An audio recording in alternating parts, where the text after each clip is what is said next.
Salam olahraga. Salam olahraga. Salam olahraga. Kembali lagi di Polisi Pembalap Podcast episode 11 teman-teman. Ini bertahan nih Mak. Kemarin udah 10. Tahan ya? Bertahan. Sekarang 11. Dan ini kita kedatangan bintang tamu spesial. Untuk pertama kali semenjak episode berapa itu? Episode 3 atau episode 4? Mas Gabrias. Hola. Pembalap Ini kita. Pembalap kita. Nek sampai Mas Reynaldi itu nggak nonton ini, bangetan ini. Iya. Bolonnya sendiri. Mm-mm. Jadi ini sebenarnya Mak, kita mau ini ya confession dulu lah. Jalur ngapura juga sih sebenarnya. Kita nggak nonton US Grand Prix secara live. Mohon maaf. Memang kami itu sebenarnya FOMO F1 itu. Ya cuma tahu Lando Norris dan Charles Leclerc tok. Makanya kita Ya, Dan hadirkan Rio Haryanto. dan Rio Haryanto nomor 1 dari Rio Haryanto. Nonton full season kayaknya cuma 2016 ya waktu itu ya. Betul. Iya. Nah, makanya kita menghadirkan bintang tamu sangat spesial, Mas Gabrias ini yang akan menjadi informan kita US Grand Prix. Tapi sebelum kita lanjut kenapa Mas? Karena beliaunya yang nonton US Grand Prix. Betul. Karena Benar, beliau benar. nonton, kita gak nonton. Tapi sebelum kita terlalu dalam ke US Grand Prix ini, kita kemarin merevisit lah prediksi gimana Mas Afan memprediksi Oscar Piastri, saya Lando Norris. Ya, Ya. apa boleh buat Mak? Iya Mak. Ya, selamat untuk Mas Vio, prediksinya benar. Ya, Walaupun nggak benar 100% gak benar ya. 100% tapi ya betul. Ya, tapi ternyata Max Verstappen nih itu ya, Mak, katanya memegang kitab Sutasoma, Mak. Nah, itu dia. Jadi kalau Weton tuh mau menembus area Belanda tuh nggak bisa loh, Mak. Nah, itu dia Mak. Itu apakah manuskrip sebenarnya Weton itu di Belanda? Dan Max Verstappen tuh dari kecil udah di sinau gue, udah istilahnya ikut TPA, dikasih bacaan manuskrip Jawa, beliau sudah paham duluan bagaimana mengelabui weton. Jadi Tuh. Max Verstappen itu dia tuh punya ilmu tolak balak. Apa kuwi, Mak? Ya itu, jadi yang sudah diprediksi yang mestinya tuh misalnya Lando Norris atau Piastri yang di atas, itu tuh bisa ketolak sama itu ilmunya Max Verstappen itu. Wah, itu dia. Berarti Jadi ceritanya dulu pas waktu diturunin sama Jos Verstappen di pom bensin itu, dia tuh sambil gini. Gitu, Mak. Dan kabarnya tangannya seperti ini ya, menutup gini ya kalau tolak bala ya kan ya. Nah, itu. Keren. Nah, itu dia. Makanya kita ini sebenarnya sudah berusaha sangat kuat untuk memprediksi US Grand Prix kemarin, tapi mohon maaf, beliau ini terlalu kuat. Ilmunya terlalu lebih kuat daripada kami. Kita harus menelusuri. Ditambah Helmut Marko yang baca weton juga, tambah komplit Jawen. lagi. Nah, ya itu dia. Jawen. Tapi gimana nih, Mas Gabrias? Apa yang terjadi sebenarnya di US Grand Prix? Ceritakan Mas Gabrias, kita nggak ngerti kita. Jadi waktu kemarin itu Charles Leclerc dia berani ngambil risiko pakai soft ya, dan dia kelihatan banget ngincer posisi di start karena sebenarnya agak nggak masuk akal kalau misal mau pakai soft di awal race karena kan memang mobil masih berat, masih penuh dengan bensin, jadi pasti tekanan dari mobil ke aspal kan semakin keras dengan tambahan downforce juga dengan high speed corner di sektor 1 dan beberapa tikungan yang flowing di sektor 3. Jadi pasti ban softnya cepat habis. Jadi kemarin kelihatan banget dia ngincar naik posisi di lap pertama dan dia terbukti aja dia bisa ke nomor 2. Terus habis itu dia defend dari Norris lama banget itu, kayaknya sampai pit stop pertama ya. Jadi memang pace-nya kelihatan drop banget setelah lap kedua dan lap ketiga karena Max Verstappen bisa ngejauh banget dari Leclerc pakai ban mediumnya gitu. Makanya kemarin race-nya tuh benar-benar on point banget buat Max karena Lando Norris benar-benar ketahan sama Leclerc sampai di akhir race. Kalau nggak salah siapa yang bilang ya? Helmut Marko atau banyak yang Nikes ya? bilang. Dia bilang Dia bilang katanya mau ngirimin 1 box Red Bull ke Leclerc katanya. Gara-gara Leclerc udah berhasil nahan Norris selama itu, jadi nggak bisa ngejar Max. Tapi Itu. sebenarnya mah aku nggak tahu ya, apakah kalau misalkan nggak tertahan oleh Leclerc ini, apakah Norris ini sebenarnya punya kans buat apa menyalip Verstappen ini, menyadu Verstappen. Nah, kalau di F1 dari dulu dibilang catching is one thing, overtaking is another thing ya. Nah, Jadi kayaknya sih overtaking Max tuh beneran sulit ya, karena dia memang drivernya memang ini kalibernya berbeda dari Norris. Jadi ya kita juga udah sering lihat ya Norris sama Verstappen battle kayak apa, Piastri sama Verstappen battle kayak apa. Jadi ya yang namanya overtaking tuh sulit, apalagi kesempatan overtaking di Austin itu dikit banget, cuma bisa di back straight, track lurus itu. Sama mungkin kalau bisa nyuri-nyuri celah mungkin di sektor 3 itu bisa, tapi kayaknya kalau yang kita tahu Max Verstappen dia selalu defend inside line, jadi bakal sulit kalau di tikungan. Jadi mungkin nggak menurutku dibuang. mungkin iya dibuang pada akhirnya seperti itu. Jadi kalau menurutku sih misalnya pun Norris nggak ketahan, pada akhirnya ya endingnya sama kayak Austin 2021, cuma kayak Lewis ngejar Max, cuma bisa ngejar, nggak bisa overtake. Jadi pada akhirnya tetap yang di nomor 2 kan stay di nomor 2, mungkin finishnya ya di bawah Tetap sama ya, mungkin. ordernya tetap sama ya. Tetap sama, tetap sama. Tapi kalau ini mah, aku kemarin sempat baca Mas Alan ini tetap ada ras-rasan tentang Surabaya kita ini. Makanya wah, Oscar Piastri. Wah, itu. ini Iki. gimana Ini gimana? kita tuh sebenarnya, aku sama Mas Afan dan Mas Dharma juga sebenarnya sependapat, kami ini sebenarnya lebih condong ke Oscar Piastri timbangannya Lando Norris Untuk juara dunia. Podo. untuk Aku juara ya podo. dunia. Nah, boleh dijelaskan Mas Alan, kemarin apa yang terjadi itu? Nah, kalau menurutku ya, aku nggak tahu kenapa tiba-tiba Piastri ini di Baku, kan dia nabrak kan kualifikasi, terus race nabrak. Nah, menurutku tuh mulai di situ dia mentalnya ngedown, Turun gitu ya, Mas ya. langsung turun. Nah, aku nggak tahu kenapa dia di Baku bisa bisa seburuk itu ya kualifikasi sama race, karena bener-bener dua-duanya anjlok. Terus ditambah di Singapura dia lap pertama kontak sama Norris gitu loh. Dan kalau menurutku ya itu kontaknya tuh it's not that deep gitu loh. Itu tuh nggak parah, nggak ada damage, tapi Piastri kayak tersinggungnya tuh super super tersinggung ya, dia jadinya baper gitu loh. Karena Ya kan dia ditambah Monza juga kan, insiden iya. Monza. Nah, dia apa namanya sampai marah ke engineer-nya, dan engineer-nya udah bilang, "Iya dibahas nanti," gitu kan. "Kamu fokus dulu aja sama race-nya, karena nih race-nya masih panjang, masih banyak yang bisa terjadi." Tapi Oscar di situ kayaknya udah nggak fokus sama race-nya. Jadinya mobilnya dia kan nggak ada damage. Lando Norris yang notabene kemarin nabrak Max kan dia front end Template-nya. front wing end plate-nya kan agak miring kan. Itu aja dia masih bisa kejar-kejaran kan sama sama Max. Jadi menurutku kemarin Norris saja yang harusnya dia apa harusnya karena ada damage dia mobilnya lebih pelan, tapi dia bisa battle sama Max. Sedangkan Piastri yang benar-benar gak ada damage malah malah stay aja di belakang, dia nggak bisa ngejar ke depan sama sekali. Malah kalau misal kita mau ngomong kapan Piastri harusnya marah, malah harusnya Monza.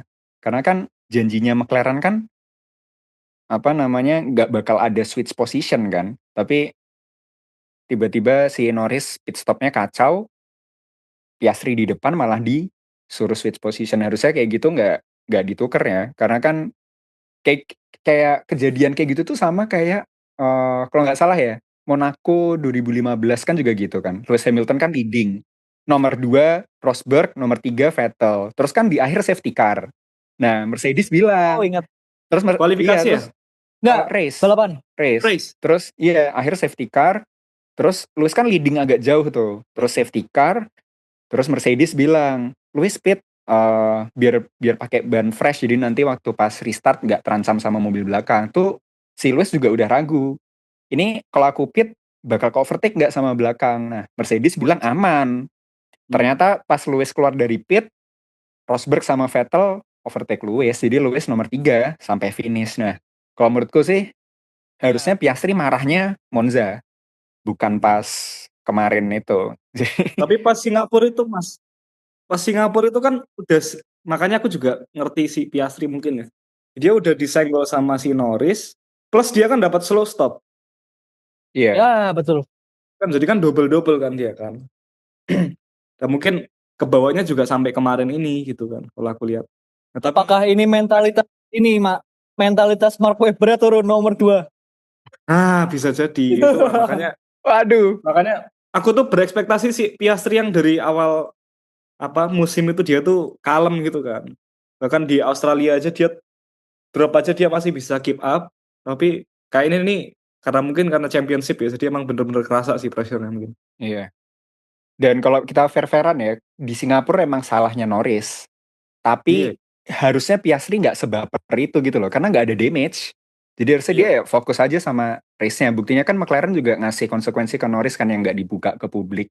Tapi kemarin Piastri waktu sprint race juga blunder. Kalau menurutku kemarin sprint race itu waktu start lap 1 itu racing incident, tapi ini predominantly to blame-nya lebih ke Piastri karena kan Piastri mau switchback kan. Ya, Nah, switch ke dalam. dia mau ke switchback itu bisa, tapi nggak pas start gitu loh. Karena pas start kan semuanya pasti jarak deketan, jadi ada potensi mobil di belakang juga ban depannya masih setara sama sidepod mobilnya Piastri gitu. Jadi ya kemarin racing incident, tapi kalau Piastri nggak switchback harusnya sih nggak kena Hulkenberg kemarin. Berarti menurut Mas Gabrias ini turn 1 sprint ya itu, turn 1 sprint lah. Iya. Itu adalah salahnya Oscar Piastri. Iya, lebih ke salahnya Piastri karena dia mau switchback dan ya dia berarti awareness-nya sedikit kurang ya karena kan itu start pasti mobil semuanya jarak deketan. Kalau Zac Brown ngomongnya beda ya. Hulkenberg yang nabrak Piastri ya. Yang Mas Afwan salah siapa Mas? Salahnya Ericsson. Oh ini jawaban top. Aduh kok jadi baku. Kok jadi baku itu. Pokoknya turn 1 sprint sebenarnya bukan salahnya Fernando Alonso, bukan salahnya Oscar Piastri, dan bukan salahnya Nico Hülkenberg, tapi salahnya Marcus Ericsson. Setuju? Ericsson. Setuju saya. Kalau bola-bola PNP ini, menurut bola-bola PNP salahnya siapa? Silahkan komen. Jawaban paling lucu kita kirimi mawar TikTok. Mawar TikTok. Salahnya Ericsson. Betul, salahnya Ericsson. Seperti ini kemarin. Jadi intinya aja Mas Gabrias nih. Itu menurut Mas Gabrias si Piastri ini kena mental gitu. Nah, kalau menurutku gara-gara rangkaian peristiwa semenjak Baku iya dia jadi kena mental. Cuma apa yang menyebabkan dia 2 kali crash di Baku di qualifying dan di race, itu aku nggak tahu. Nggak tahu. Mungkin bisa seperti yang Mas Afan tadi bilang, mungkin karena perebutan gelar juara jadi pressure-nya mulai masuk mulai dari Baku itu bisa. Tapi aku jujur juga nggak tahu ya. Berarti akankah di Meksiko tuh Piastri bisa cepat naik lagi gitu? Takutnya kayak Peko Bagnaia sampai sekarang. Nah, itu dia. Takutnya malah Max Verstappen yang juara karena dia karena dia bisa membaca situasi. Wah, Piastri kena mental nih, tapi Norris juga skillnya so-so aja, nggak bisa ngimbangin Piastri dan nggak bisa ngimbangin Max kan. Jadi wah ini aku masuk nih, juara nih jadinya nih. Langsung saja, masalah nih, juara dunia 2025 siapa ini? Juara dunia 2025 kalau McLaren performance-nya masih seperti ini aja, kayaknya Max Verstappen kalau masih bisa konsisten pole position, kayaknya dia aman sih sampai Abu Dhabi mungkin bisa juara ya. Karena kayaknya Max kalau udah pole, kayaknya bakal sulit buat dikalahin. Apalagi lap pertama dia bisa keluar dari 1 detik, belakang udah nggak dapet DRS ya, sulit. Apalagi kan kemarin juga semenjak Laurent Mekies masuk di Spa, kan upgrades-nya Red Bull beneran digenjot kan, bener-bener dipercepat semua dan kelihatan efeknya sampai sekarang. Jadi ya mobilnya Red Bull sekarang jadi balik on performance lagi jadinya. Iya, yang tadinya kayaknya pas awal season tuh kayak makanya Mas, kita tuh pas waktu awal season tuh kita tuh kalau memprediksi paling McLaren Red Bull. Sekarang nih karena itu tadi tolak balaknya Belanda itu susah ditolak. Aneh. Mas Afan coba Mas.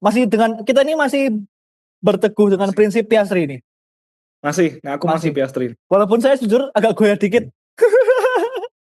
Aku tuh Piastri, terus Verstappen, baru Norris. Asal nggak Norris aja udah nggak apa-apa. Karena menurut saya ini balapan terakhir ini yang lumayan pede McLaren bakal unggul itu cuma 2 balapan. Qatar dan Iya. Abu Dhabi sisane, dan mungkin Las Vegas ya. Tapi sisane kan, nah Las Vegas aja hitungannya rada anomali kan. Tracknya aneh, aspalnya bukan Iya. aspal biasa lah. Di antara balapan akhir-akhir ini aneh. Meksiko tuh juga bisa jadi anomali juga karena kan altitude tinggi. Brasil bisa hujan. Nah, Nah, makanya dua balapan ini paling McLaren kecekel. iya. Jadi bisa jadi ini kejadian 2007 dan 2010 terulang. Pembalap yang tidak favorit ini malah jadi juara dunia. Iya, Tapi underdog emang jadi. gila sih. Si Red Bull emang gila sih. Verstappen dari mana? Monza itu sampai Makanya sekarang. Iya. konsistensinya Top 2 Monza. terus kan? top 2 terus betul. Top 2 Sprint terus juga kan? oke, sprintnya juga oke. Iya. Heeh. Dan Makanya emang gila tuh orang. dia Monza tuh di masih luar terbuka prediksi loh itu. Super di luar prediksi, dia bisa menang sampai berapa detik itu? 20 Iya. nyampe nggak ya? Karena Nyampe, kan? biasanya di Monza kan yang unggul adalah yang bisa ngejaga ban loh, masalah. Iya. Dan biasanya kita tahu McLaren ini sangat baik lah, sangat ramah pada ban.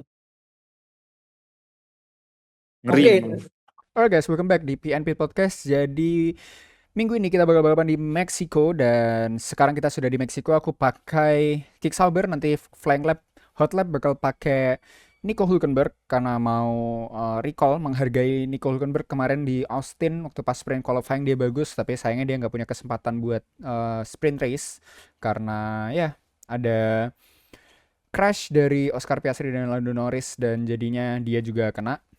Anyway, sekarang kita sudah di Meksiko dan kita udah di final corner. Jadi final corner ini kita bakal masuk dengan gigi 3. Kita ambil sisi luar dan kalau kita untuk memulai lap kita harus ambil sisi luar ya guys. Biar top speed kita lebih tinggi nanti di ujung track lurus memasuki turn 1. Sini kita full throttle.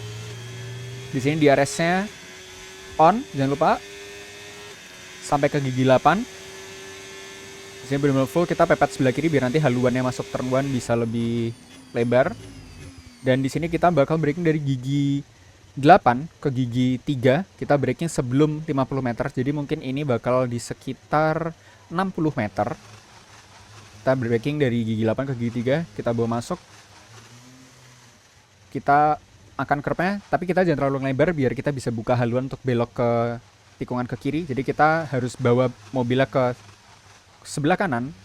Terus kita masuk lagi ke kiri. Sini kita bisa makan curve yang agak banyak, tapi jangan terlalu agresif karena mobilnya bisa ngangkat. Jadi di sini kita benar-benar harus sabar banget sama throttle-nya biar nggak terlalu kencang. Kalau terlalu kencang kita bakal ngelebar dan kita nggak bakal punya haluan yang bagus untuk exit di tikungan berikutnya ke sebelah kanan. Jadi kita harus potong agak banyak, tapi harus patient, harus sabar sama throttle-nya biar nggak terlalu ngelebar.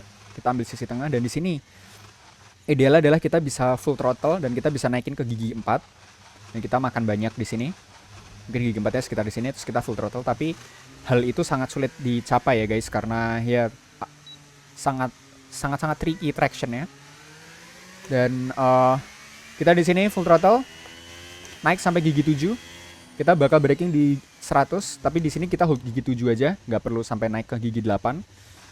Kita bakal braking sampai gigi 3 lagi. Kita bisa makan banyak di sini curve-nya. Kita potong. Jangan ngelebar seperti di chicane sebelumnya. Jadi kita taruh mobilnya di tengah, jangan terlalu ngelebar. Kita bawa ke kanan. Nah, di sini kita karena tracknya di sini sempit, jadi kita harus bisa memaksimalkan exit speed.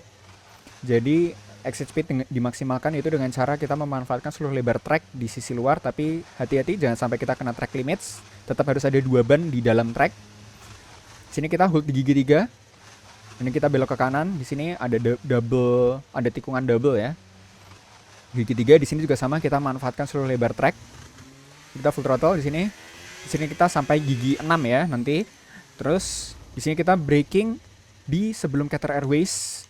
Jadi aku biasa patokannya setelah box hitam dan Qatar Airways ini pokoknya persis sebelum Qatar Airways. Nanti kita brakingnya sedikit saja, jangan terlalu banyak karena di sini fast corner ya. Jadi kita dari gigi 6 brake sedikit terus kita turun ke gigi 5.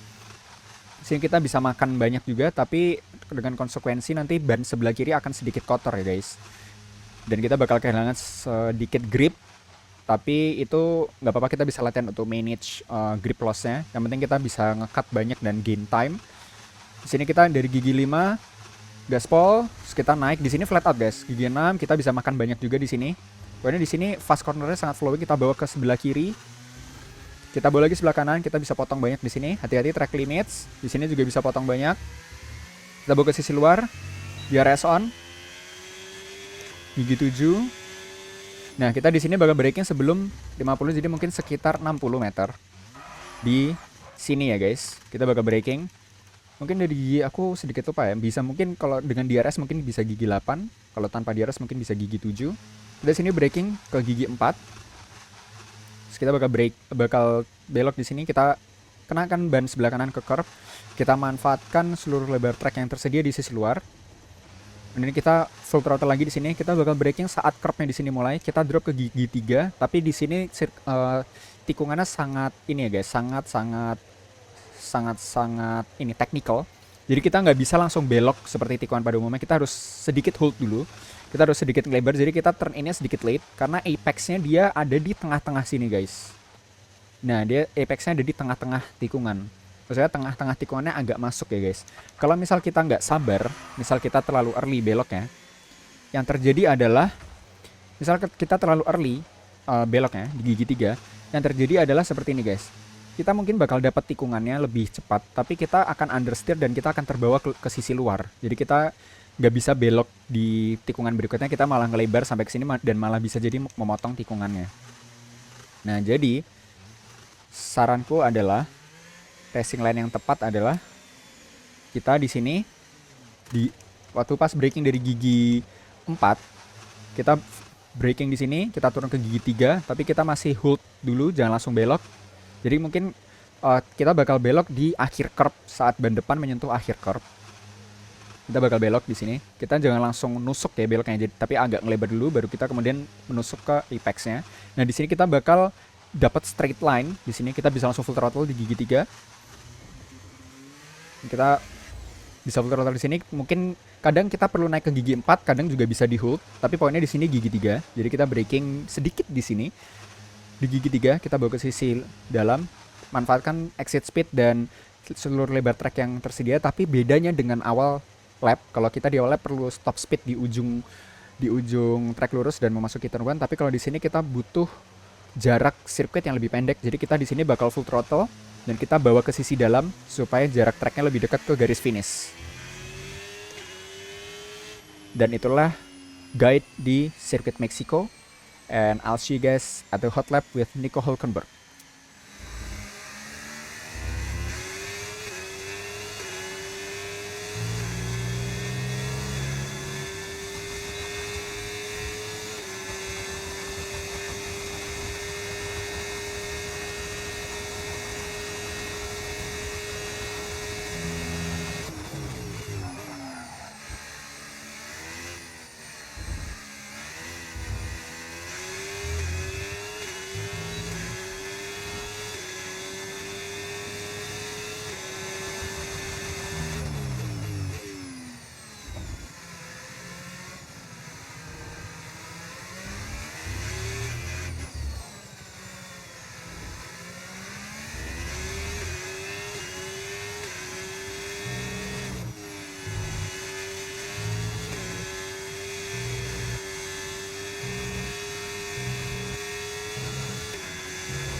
Okay, good job, mate. Really well done. That was a fantastic drive. Bring Gila, it home. kayaknya sama Max cuma beda 1/10 deh.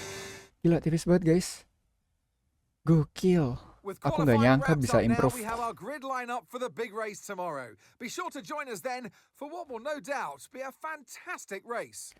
Ternyata sama Charles Leclerc guys bedanya 21/100 of a second, sama Max Verstappen 51/100 of a second. So ya, gokil sih. Gokil kita bisa pull. Ini saja, maafan. Kita sudah menyinggung Meksiko ini. Sudah menyinggung Meksiko. Prediksi, Mak, Prediksi. tanggal 26 Oktober. Eh, Opoi. apa-apa? Udah bikin lengkap kayaknya prediksi. Wah, ada yang join. Ini seperti layaknya John Cena memasuki Royal Rumble pada tahun 2007. Iki. Jeng, jeng, Ayo. jeng. Woi, Wih, champion. Tapi kayaknya masih di mute, Pak. Masih di mute. mute kowe iki, Mak. Oh iya, iki wah. Iki iso ngene ra. Nah, Nah, tapi kayaknya drivernya nggak McLaren deh yang juara, Dam. Waduh. hapus. Dukun kok kowe. Di mana kuwi, Mak? Sofa. Apa? Apakah itu sofa di atas Mini Cooper-nya Mr. Bean? Ora ya, Mak. Apakah itu sofa perosotan? Hah? Betul. Buh. Apa abang? Pas ini, Mak. Masuk ke segmen prediksi Meksiko Grand Prix. Meksiko. Tanggal Iki, Mak. 16 Oktober. Mari, Mak. 26 apa 16? 26. 26, sorry. Salah tulis itu. Salah baca. 26. 26 itu minggu lagi, Mak. 55. Akankah? Iki. Nah, tapi gini, Mak. Bisa jadi, ini ngomong bisa jadi ya. Jatah keberuntungannya tuh dipakai di sprint kemarin, Mak. Kosek. Minggu lagi iki minggu Indonesia apa minggu Minggu Meksiko. Meksiko. Balapannya siang tuh, Mak. siang ya? Oh ya. Oh, di sana nih siang. Oke. Nah, itu bisa jadi keberuntungannya tuh udah dipakai kemarin sprint. Tapi kita harus ingat-ingat, Mak. Tahun lalu yang menang siapa? Wah, itu. Itu dia. Terakhir si merah terakhir menang tuh itu ya. Wah, iya. 55 ya. Minggu lagi ya terakhir merah menang. Dan sama seperti Bagu, karakter tracknya ini hampir sama. Straight line, lurusan. Bisa jadi, tidak menutup kemungkinan. Cuman kita tidak berani ngomong. Sama seperti sebelumnya, tidak berani ngomong bakal finish di podium atau enggak. Takutnya kecewa. Carlos Sainz top 10. Ono wes. Moncer, men. Hashtag moncer. Kuwi tebaan aman kuwi, main aman kuwi. Main aman. Oke, ini kiwas kasoran ping pindo, Mak. Ini.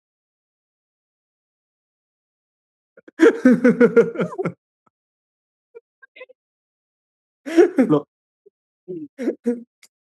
Masalah setuju enggak, Mas? Ini kita pasang prediksi Carlos Sainz akan moncer.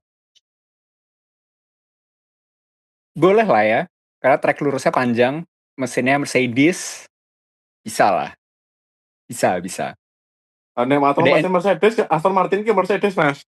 Wah, tapi kalau itu anomali kalau itu. Itu anomali, Mas. Kalau itu anomali itu. Mano Karena- Racing juga Mercedes. Nah. Tapi ya itu maksudnya. Nah, Seneng ngatur weh. ora Hmm. di mana nih? KFC, Mak.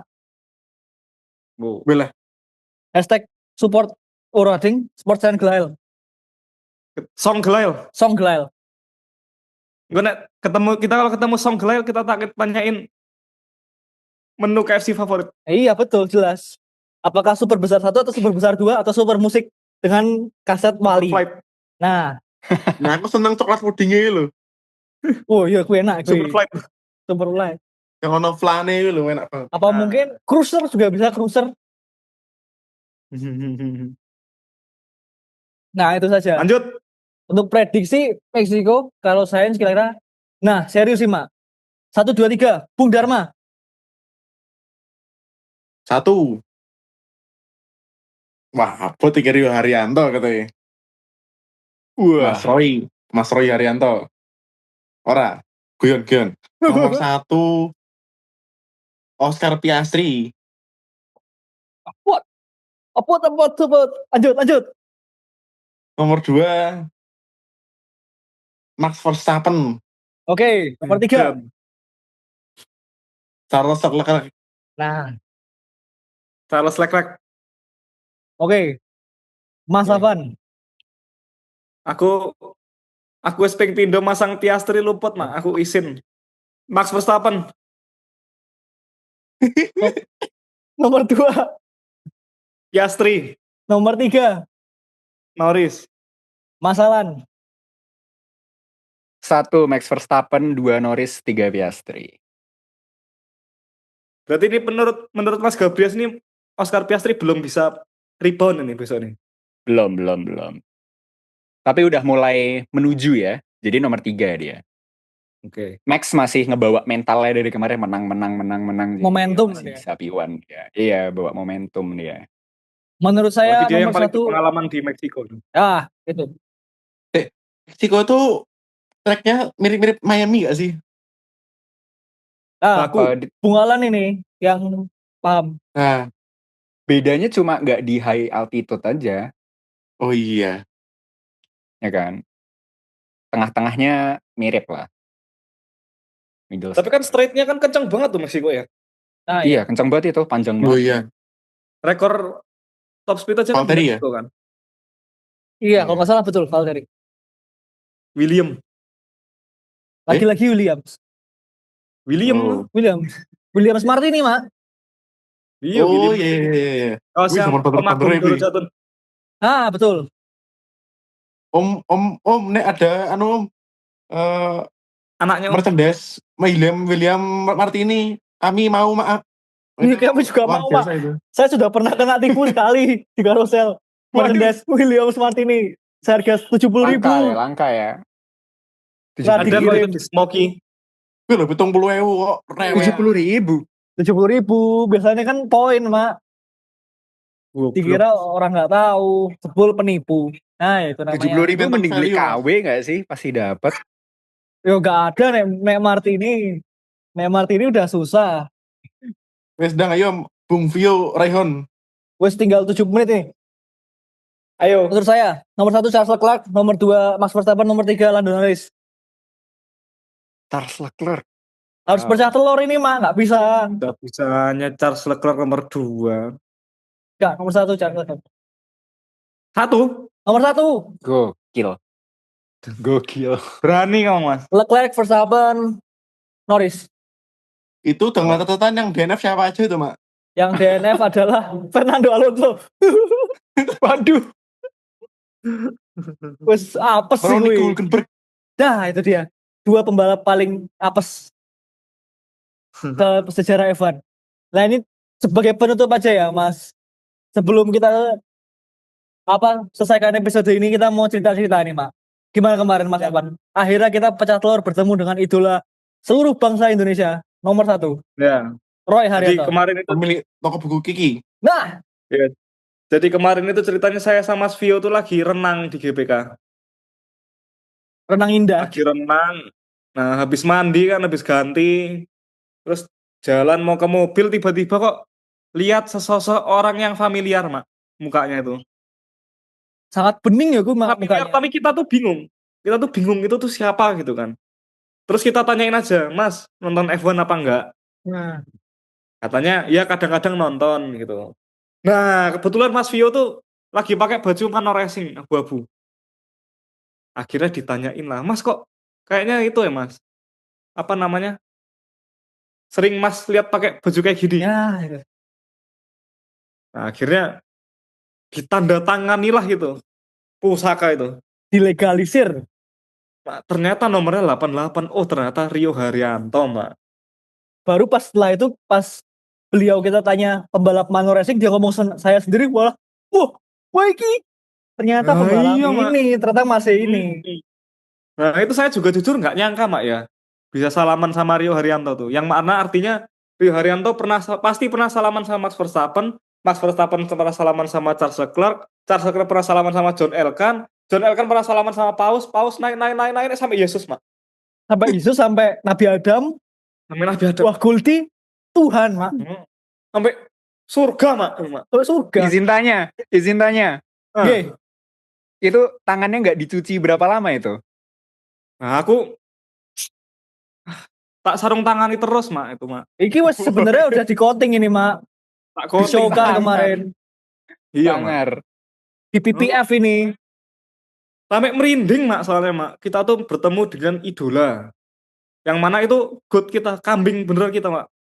Yang mana beliau Oke. itu menyalip Jenson Nah. Button. Jenson Button tuh juara dunia 2009.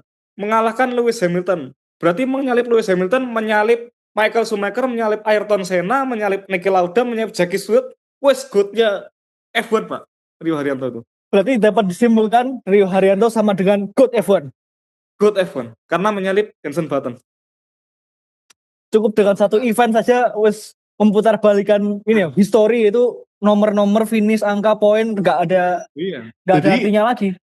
boleh tarik kesimpulan bahwa Mas Rio ini cukup balapan berapa kali aja sudah itu udah good itu. Udah lewat. Bruno Mak. Ford season itu sudah membuktikan itu. Membuktikan Iya. betul. Membuktikan Brown GP yang menang satu season tuh. Wah, wes lewat, Mak. Kalah ke ngono tak Rio salib Haryanto. ngono. Iya. Nah, itu Bayangke, dia. Mak. Nek rampung ke satu sesi, Mak. Satu session. Wah. Kuwi, Mak. Ngeri, Mak. Nah, itu apalagi ini ya, teman-teman, kita sharing ini prestasi kita. Kita tuh juga video kami yang tentang polisi skena Rio Haryanto itu di-repost sama @senyum, Mak. Wah, yang adalah ring 1. Ring 1. Makanya terima kasih @senyum atau Mbak Atina yang sudah meminjamkan suaminya untuk bisa kami interview, Mak. Dan Moga menjadikan sehat selalu, Mbak konten, Tina, oh. dengan Mas suami. Semoga langgeng, sakinah, mawadah, warohmah, Nah, semoga panjang umur, Mak. panjang umur juga, dan Jangan selamat lupa ulang tahun nyanyi tahun apa, depan. Lagu Sakinah itu. Ya, tepuk sakinah.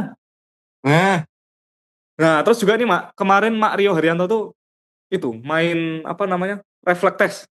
Oh iya, nanti kita tayangkan. Nih tayangannya. Wah, itu Waduh. ngalahin rekornya Jenson Button, Mak, itu, Mak. Dan ini kalau ngalahin ini bolanya Pierre Gasly yang gini-gini itu, Oh iya, Mak. wah Jelas. iya.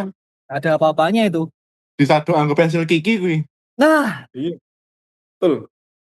Terus habis itu Mak Rio Haryanto juga mencoba apa namanya? Perhelatan simulator menggunakan MCL 39 Oscar Piastri. Hasilnya? Hah? Hasilnya piye hasilnya? Hasilnya fastest, Mak, enggak usah Fastest. ditanya, Mak. Gapnya aja 25 detik ya, Mak Vio ya. iya. Delta ini 25 detik. Bayangkan Mas Gabrias, delta 25 detik di game F1 itu kan sudah seperti istilahnya yang di 25 detik itu tahunnya Nabi Adam dan tahun Masehi sekarang. Iya. Sangat jauh. Benar. Per lap lagi itu kan 25 Per lap. detik. Lap. Butuh 1 lap aja tuh, Mak. Mana? Satu lap saja sudah turn on seperti itu, apalagi dikasih ke McLaren yang asli. Ngeri, Mak. Makanya tuh Jan. Kita sangat berterima kasih sama Mas Rio Haryanto ini kemarin meluangkan Terima kasih waktu. sama Mas Rio Haryanto. Kapan-kapan kita mau pulang ke Jogja naik bis, Mas Rio. Naik PO Haryanto. Beto. Dan kami juga akan mencatat ini apa? Catatan-catatan kuliah dan sekolah kami dengan buku Kiki. Iya, betul. Shout out buku Pasti. Kiki. Dan Grandis, Mak, Grandis, jangan lupa Grandis. Jangan lupa mampir. Ini Mas Rio tuh. Iya toh? Iya toh. Iya toh? Iya, lagi ngerti. Wong di helmnya sekarang ada Bar. Grandis kok. Grandis bar. Iki lho, besok ada ning Gramedia. Jebuk buku Kiki. Mbak, aku temennya Mas Rio ngono. Nah,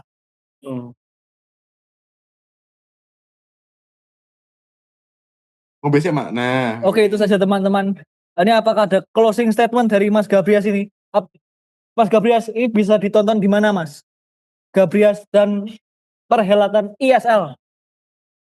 Aku kalau lagi ISL aku pastinya live di YouTube, dan kalau mau ngeliat yang broadcast secara menyeluruhnya bisa ke YouTube-nya Indonesia Sim Racing League. Gitu. Jangan lupa di follow teman-teman. Jangan lupa di follow Mas Gabrias. Jangan lupa follow Polisi Pembalap. Dan ini episode 11. Zume Demente. Salam olahraga.